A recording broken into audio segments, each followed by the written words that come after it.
امام الانبیاء رحمت دو عالم صلی اللہ علیہ وسلم نے ارشاد فرمایا سور پھونکنے کی ذمہ داری اللہ نے جس فرشتے کو عطا فرمائی ہے اس کا نام حضرت اسرافیل ہے۔ اللہ اکبر۔ حضرت اسرافیل علیہ السلام ایک ٹانگ نیچے اور ایک کھڑی کر کے سور ان کے منہ کے اندر ہے، وہ اللہ کے حکم کی انتظار کے اندر تیار بیٹھے ہیں کہ کس وقت اللہ کا مجھے حکم ہو میں سور پھونکوں اور یہ دنیا ختم ہو جائے۔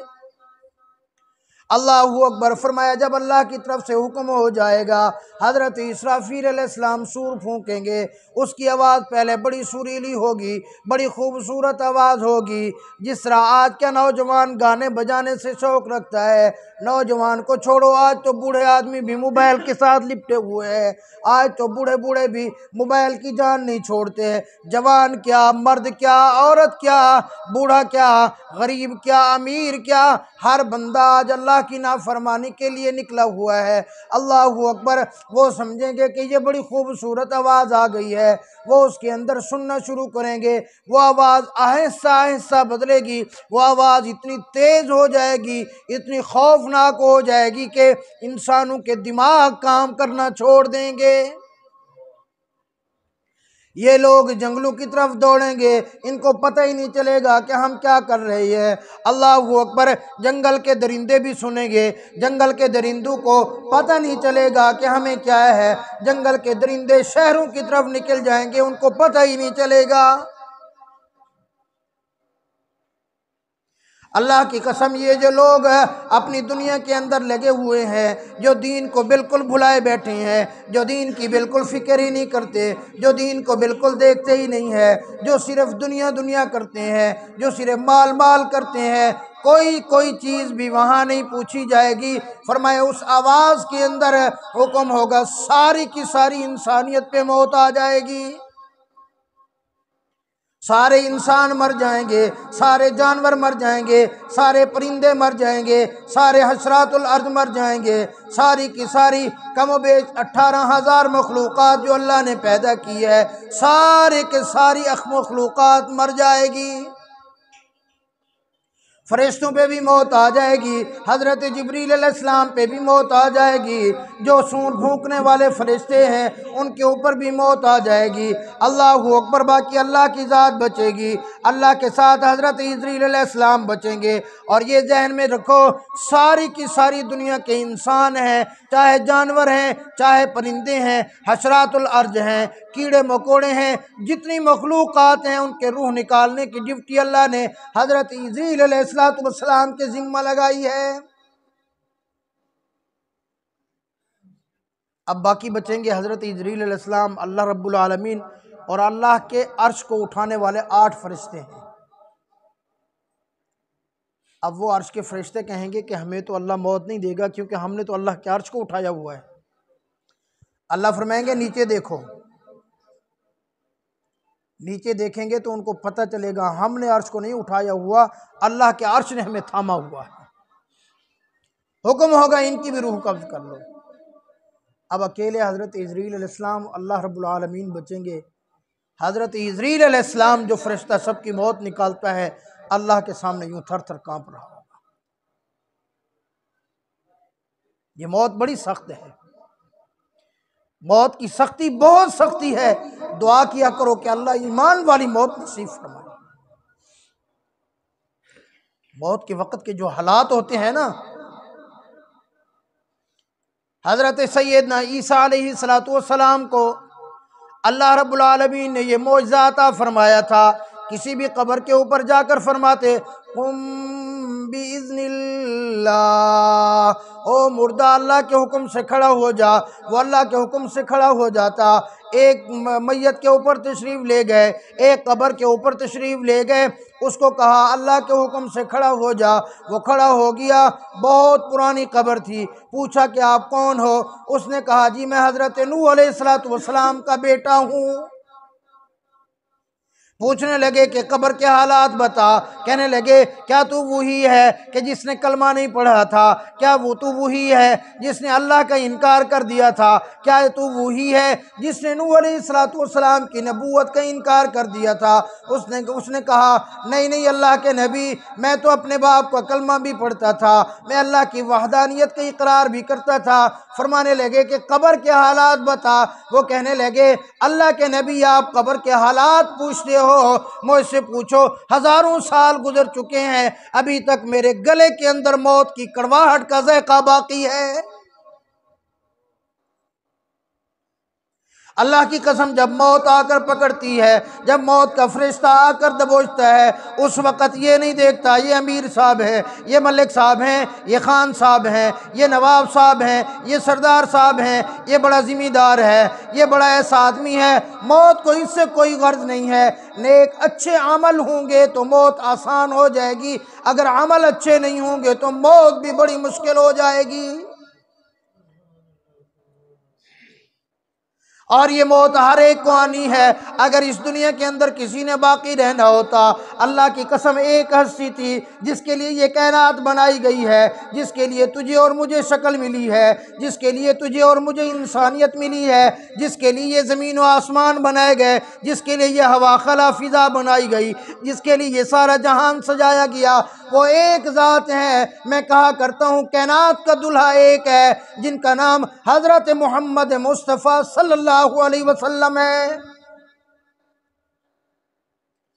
جب وہ اس دنیا میں نہیں رہے تو اور میں کس باغ کی مولی ہیں؟ آخری وقت ہے، حضور صلی اللہ علیہ وسلم پر بار بار بے ہوشی طاری ہو جاتی ہے۔ دروازے پہ دستک ہوئی کہ میں اندر آنے کی اجازت چاہتا ہوں۔ اللہ اکبر۔ لخت جگر سیدہ فاطمہ زہرا رضی اللہ تعالیٰ عنہ ابا حضور کے ساتھ بیٹھی ہیں، ناراض ہو گئی، غصے کے اندر آ گئی، کہنے لگی تمہیں نہیں پتا میرے ابا کی طبیعت خراب ہے، میرے ابا پر بے ہوشی طاری ہو جاتی ہے، تجھے اجازتوں کی لگی ہوئی ہے۔ اللہ اکبر۔ تو کہیں سے مجھے دیہاتی لگتا ہے، تو کوئی ان پڑھ گنوار لگتا ہے، میرے ابا کے ادب اور احترام کا تجھے خیال نہیں ہے۔ میرے آقا صلی اللہ علیہ وسلم نے سنا، فرمانے لگے او میری بیٹی، او میری لخت جگر، کس کو تو ان پڑھ دیہاتی کہہ رہی ہے؟ تجھے پتہ ہے تیرے ابا کے دروازے پہ کون آیا ہے؟ ابا جان کون ہے؟ فرمایا تیرے ابا کے دروازے پر موت کا فرشتہ حضرت جبریل علیہ السلام آیا کھڑا ہے۔ یہ تو وہ فرشتہ ہے جس نے آج تک کسی کے ہاں جانے کی اجازت نہیں مانگی۔ یہ تو وہ فرشتہ ہے خوشیوں کو غمیوں کے اندر تبدیل کر کے رکھ دیتا ہے، شادی والے گھر کو موت کا گھر بنا دیتا ہے، یہ اجڑتے گھروں کو برباد کر کے رکھ دیتا ہے، یہ بنے بنائے بڑی بڑی بستیوں کو، بڑے بڑے شہروں کو یہ برباد اور ویران کر کے رکھ دیتا ہے۔ یہ تو تیرے ابا کا مقام ہے۔ اللہ اکبر کہ آج موت کا فرشتہ بھی دروازے پہ کھڑے ہو کر اجازت مانگ رہا ہے۔ اجازت مل گئی، اندر آ گئے۔ اللہ اکبر۔ حضرت جبریل علیہ السلام کھڑے ہو گئے، عرض کیا یا رسول اللہ، آج تک میں کسی کے ہاں جانے کی میں نے اجازت نہیں مانگی، جس کا وقت آ گیا میں ڈور کھینچتا ہوں اور وہ ختم۔ لیکن جب میں آپ کے پاس آنے لگا نا، اللہ نے فرمایا جبریل خبردار، اصل کائنات کے اور دو جہاں کے سردار تو یہ ہیں، سردار کے ہاں جانا تو اجازت مانگ کے جانا، اگر اجازت مانگے تو اندر جانا، اجازت نہ ملے تو دروازے سے واپس آ جانا۔ اگلی بات بڑی توجہ سے سننا، اور خاص کر جو ہم لوگ امام الانبیاء صلی اللہ علیہ وسلم کی نافرمانی کرتے ہیں نا، حضور کی سنتوں کو توڑتے ہیں۔ حضور نے فرمایا جبریل جی یا رسول اللہ، فرمایا پہلے اللہ کے پاس جاؤ اور اللہ سے پوچھ کے آؤ کہ اگر میں دنیا چھوڑ دوں تو میری اس گنہگار امت کا کیا بنے گا۔ اللہ اکبر۔ تیری اور میری خاطر حضور نے حضرت جبریل علیہ السلام کو واپس بھیجا، اللہ کی دربار میں گئے، واپس آئے، یا رسول اللہ، اللہ پاک فرماتے ہیں اگر آپ دنیا چھوڑ دیں گے تو ہم آپ کی امت کے لوگوں کو اکیلا نہیں چھوڑیں گے۔ امام الانبیاء صلی اللہ علیہ وسلم نے ارشاد فرما دیا، فرمایا ٹھیک ہے اب میں دنیا چھوڑنا چاہتا ہوں۔